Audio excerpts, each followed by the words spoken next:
Hi friends, நேற்று பல்லடம் சந்தை திங்கக்கிழமையான சந்தை. காய்கறி, கீரை, கரும்பு எல்லாமே ஃப்ரெஷ்ஷாக வந்துடும். கரும்பை பார்த்து பொங்கல்லேருந்து கரும்பு வாங்குறதுக்கு ஆரம்பிச்சிருக்கிறேன். கரும்பு சாப்பிட்டு சுகர் வரும்னு நினைக்கிறேன்.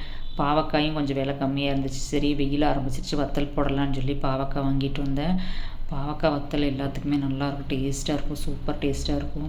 அதனால் பாவக்காய் ஒரு 4 பாவக்காயை நல்லா கட் பண்ணி உப்பு, மஞ்சத்தூள் எல்லாம் தண்ணியில் போட்டு நல்லா மிக்ஸ் பண்ணிவிட்டு ஒரு 5-6 பச்சை மிளகாயும் போட்டு, அது ஏதோ ஒரு வீடியோவில் பார்த்து பச்சை மிளகா போடலான்னு, அதனால் நானும் கொஞ்சம் பச்சை மிளகா போட்டு ஒரு 5 நிமிஷம் நல்லா ஆவி வந்துடுச்சுன்னா ஆஃப் பண்ணிடலாம். ரொம்ப வேகணுங்கிற அவசியம் கிடையாது. அதுக்கப்புறம் தண்ணியெல்லாம் வடிக்கல, ரொம்ப அளவாக இத்தினோடு தண்ணி வச்சுருந்தேன். உப்பு, மஞ்சத்தூள், பச்சை மிளகா மட்டும்தான். அப்புறம் அந்த தண்ணியோடையே அதை எடுத்து போட்டு அப்போ தான் உப்பு பிடிக்கும்.